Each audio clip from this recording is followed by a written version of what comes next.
नमस्कार। इस खास पेशकश में आपका स्वागत है। मैं हूं अखिलेश शर्मा। ऑपरेशन सिंदूर के बाद पाकिस्तान को पूरी दुनिया में एक्सपोज करने के लिए भारत ने कई प्रतिनिधिमंडल भेजे। ऐसे ही एक प्रतिनिधिमंडल की अगुवाई की पूर्व कैबिनेट मंत्री और बीजेपी के वरिष्ठ नेता श्री रविशंकर प्रसाद जी ने। उन्होंने यूरोप का दौरा किया और वहां पर पाकिस्तान को बेनकाब किया। रवि जी हमारे साथ बातचीत करने के लिए मौजूद है। आपका बहुत बहुत स्वागत है एनडीटीवी इंडिया पर। ये जो एजेंडा था कि पाकिस्तान को एक्सपोज करना है, वो पाकिस्तान जो आतंकवाद के मुद्दे पर विक्टिम कार्ड खेलता है, वो कहता है कि हम भी आतंकवाद के भुक्तभोगी हैं, लेकिन दुनिया के सामने ये एक्सपोज करना कि पाकिस्तान वो देश है जो दरअसल आतंकवाद को बढ़ावा देता है, और वो भी सबूतों के साथ, कितनी बड़ी चुनौती थी और आपको कितनी सफलता इसमें मिली है? पहली बात, हमारे प्रधानमंत्री की सोच का अभिनंदन। शायद इस तरह से पूरी दुनिया में ऑल पार्टी डेलीगेशन जाना।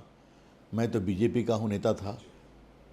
कनिमोई तो विपक्ष की हैं, संजय झा अलायंस पार्टी के हैं, तो सबों को, शशि थरूर कांग्रेस के हैं। तो एक बड़ी सोच थी। हम लोग 140 करोड़ देश की प्रेरणा और पीड़ा दोनों लेकर गए थे पहलगाम के मुद्दे पर। और हमने क्या कहा वहाँ पर? हम लोग फ्रांस गए, हम लोग रोम गए, डेनमार्क गए, लंदन गए, ब्रसल्स बेल्जियम गए, और फिर हम लोग बर्लिन जर्मनी में अपनी यात्रा को समाप्त किए। दुनिया में कहीं भी आतंकवाद होता है तो जो भी आतंकवादी शामिल हो, क्या न्यूयॉर्क, क्या लंदन, क्या फ्रांस, पेरिस, मार्से, या फिर आपके बेल्जियम, जर्मनी, या वो पाकिस्तानी मूल का है या पाकिस्तान में ट्रेंड रहता है। और दूसरा, पाकिस्तान एक लोकतंत्र नहीं है। वहाँ जनरल्स जो हैं वो शासन चलाते हैं, और जनरल्स के कब्जे में आतंकवादी उनके ट्रेनिंग कैंप रहते हैं।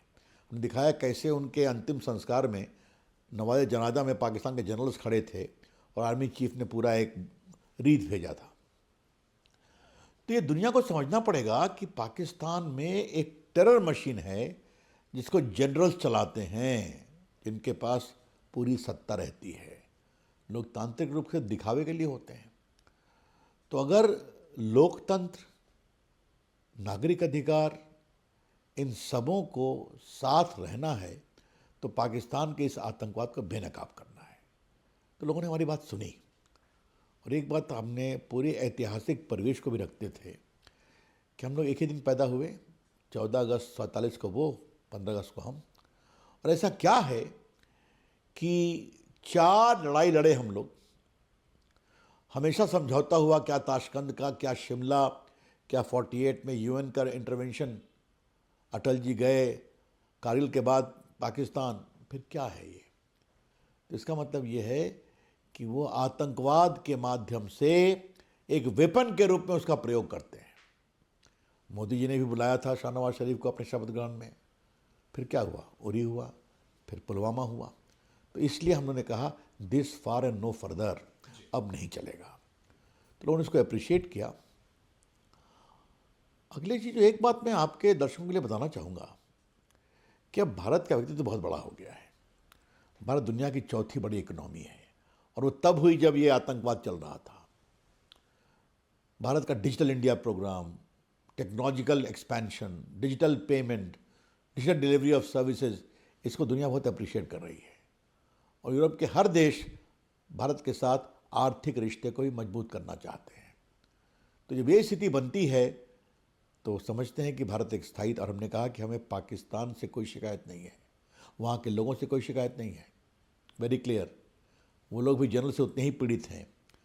हम सद्भाव और शांति में विश्वास करते हैं, लेकिन एक आम भारतीयों का जीवन भी आम यूरोपीय और आम अमेरिकियों से कम नहीं है।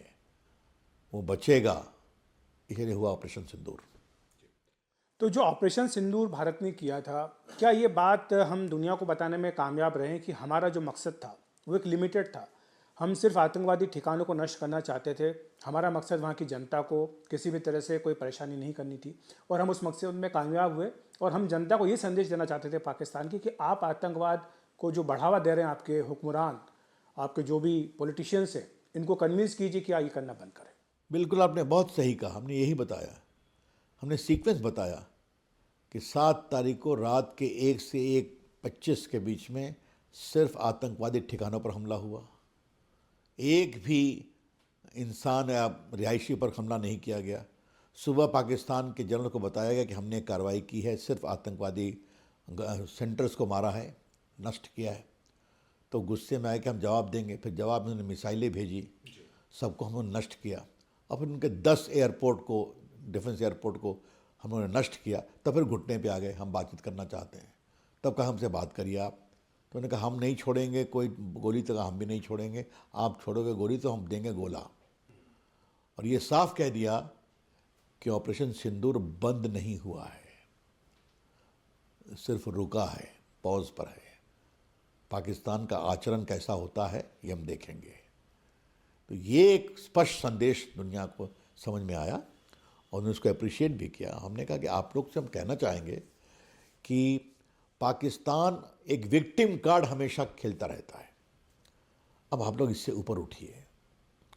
एक बात जो हमने अखिलेश और कही हम सबों ने कि आप उसको IMF का लोन देते हैं, वर्ल्ड बैंक का देते हैं, और वो दुनिया में कटोरा लेके घूमता है और 80% वेपन चाइना से खरीदता है और उसके वेपन्स 18% उसका रिकवरी खरीदने की दर है, वर्ल्ड में हाईएस्ट है।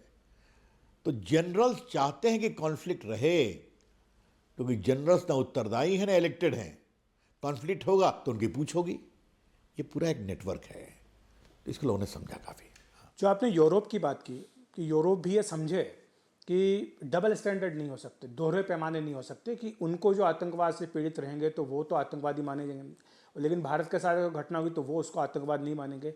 तो क्या ये बात आप कन्विंस करने में कामयाब रहे यूरोप के देशों के उन तमाम हुक्मरानों को कि भाई आप इस तरह से दोहरे चश्मे से ना देखें, डबल स्टैंडर्ड ना? बिल्कुल बताया। ये भी कहा कि क्या लंदन की बॉम्बिंग मेट्रो की, क्या उनके पार्लियामेंट के सामने जो चाकूबाजी हुई, क्या जो आपके 9/11 न्यूयॉर्क में हुआ, क्या पेरिस में और मार्से में हमला हुआ, क्या जर्मनी में हुआ, क्या आपके बेल्जियम में हुआ, इन सारे आतंकवादी घटनाओं में या तो कोई पाकिस्तानी आतंकवादी इन्वॉल्व है या वो है जो पाकिस्तान में ट्रेन हुआ है। उसामा बिन लादेन कहाँ पकड़ा गया? हमने साफ साफ बताया। किसने छिपा कर रखा था? जिसे पूरी दुनिया को हिला के रखा वो पाकिस्तान ने छिपा कर रखा था। वो भी कहाँ पर? अपने आर्मी कैंटोनमेंट के बगल में। तो इन बातों का उत्तर बहुत ज़रूरी है, इसको उन्होंने अप्रिशिएट किया। एक दूसरी बात जो देखने में आई रवि जी, वो ये थी कि पाकिस्तान सारी दुनिया में ये प्रचार कर रहा है कि भारत सिंधु जल संधि को लेकर के दबाव की राजनीति कर रहा है, दबाव डाल रहा है, और ये जो उनके लोगों का हक है उसको छीना जा रहा है। इसको वहाँ की दुनिया के लोग, देश कैसे देख रहे हैं? आपने बहुत अच्छा सवाल किया, उसका हमने जवाब दिया। ये 1960 में ये ट्रीटी बनी थी और भारत ने पाकिस्तान को बहुत दया का भाव दिया था। 80% पानी पांचों नदियों को जाता है पाकिस्तान में, और इसके प्रस्ताव में लिखा हुआ था ये संधि गुडविल और फ्रेंडशिप के बिना पर की जा रही है, दोस्ती और सद्भाव के कारण, और यही उनके क्लॉज 8 में लिखा हुआ था। अब आप बम चलाएंगे, आप आतंकवाद चलाएंगे, आप निर्दोष लोगों को मारेंगे, तो ऐसी स्थिति में सद्भाव कहाँ रहा और दोस्ती कहाँ रही? उन्होंने ये भी कहा कृपा करके आप नया टेक्नोलॉजी आ गई है, क्लाइमेट के इश्यूज हैं, इसको गाद जमा हो रही है, इस पर भी नहीं मानते थे। तो हमने कहा कि ये हमने तोड़ा नहीं, अभी एबियंस में रखा है, स्थगन प्रस्ताव में स्थगित है, आपका बिहेवियर अच्छा होगा तो विचार करेंगे। तो दुनिया ने देखा और हमने ये भी कहा कि भारत शांतिपूर्ण विश्वास करता है, अपने निर्दोष नागरिकों को बचाने के लिए भारत भी कार्रवाई करेगा, जो हमने किया है। जब आप वहाँ थे विदेश में, तो यहाँ देश में कुछ और चल रहा था। देश में जो राजनीति वो थमने का नाम नहीं ले रही थी। ऑपरेशन सिंदूर को लेकर लगातार सवाल उठाए जा रहे थे। भारत ने सीज फायर के लिए तैयार क्यों हो गया, इसको लेकर के राहुल गांधी ने कई तीखी बातें कही। तो इसको आप कैसे देखते हैं कि एक तरफ तो भारत ये संदेश देने की कोशिश कर रहा था कि भारत में कंसेंसस है, सारे पॉलिटिकल पार्टीज डेलीगेशन का पार्ट है, लेकिन भारत में तो राजनीति हो रही है। देखिए, हमारे जो विरोधी पक्ष के मित्र उन्होंने कहा कि भारत में इनका हम विरोध करते हैं, यहाँ हम देश की एक आवाज़ बन के आए हैं, अच्छी बात लगी। अब राहुल गांधी को क्या बताया जाए? याद करिए, उन्होंने पुलवामा में सबूत मांगा था कि नहीं मांगा था? उरी का सबूत मांगा कि नहीं मांगा था? अब आज जब भारत ने सारा इलेक्ट्रॉनिक डिजिटल सैटेलाइट सबूत दे दिया, दुनिया के सारे एक्सपर्ट कर दो, क्या क्या सबूत है? तो राहुल गांधी को क्या कन्विंस किया जाए? मैं उनको यही कहूँगा कि आपके सारे स्टेटमेंट पाकिस्तानी टीवी ताली बजाकर दिखाते हैं। कभी आपको शर्म आती है क्या? कभी देश की बात भी बोली राहुल गांधी। इतना ही कहेंगे आपसे। एक ये भी मांग कांग्रेस की ओर से उठी है कि जितने डेलीगेशन भेजे गए इनका पूरा ब्यौरा दिया जाए, देश की जनता को बताया जाए कि क्या हासिल हुआ, आखिर इतने लोग भेजे गए। ऐसा है कि हम तो बता रहे हैं ना आपको कि हमने क्या क्या किया, बता रहे हैं। आज प्रधानमंत्री को भी बताएंगे, आज देश को भी बताएंगे, आज तो उन्हें प्रेस भी की है, अभी हर जगह जाकर बताएंगे।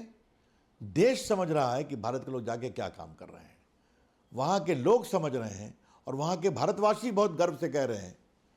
उन्होंने बताया जर्मनी में कि हमने हर नगर में पाकिस्तान के खिलाफ जुलूस निकाला था, इंग्लैंड में निकाला था, आपके कोपेनहेगन में निकाला था। तो उनका उत्साह नहीं बढ़ता है क्या?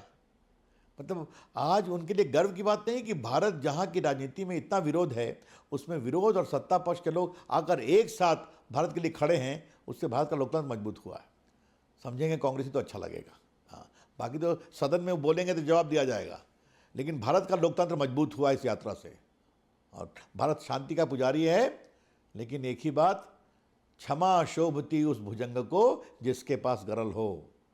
तो आम भारतीयों का जीवन भी अमेरिकन यूरोपियन से कम नहीं है। आतंकवाद करोगे तो मारे जाओगे, जो करके दिखा दिया। इसी नोट पर बहुत बहुत धन्यवाद रवि जी, आपका हमारे साथ चर्चा करने के लिए। बहुत बहुत धन्यवाद।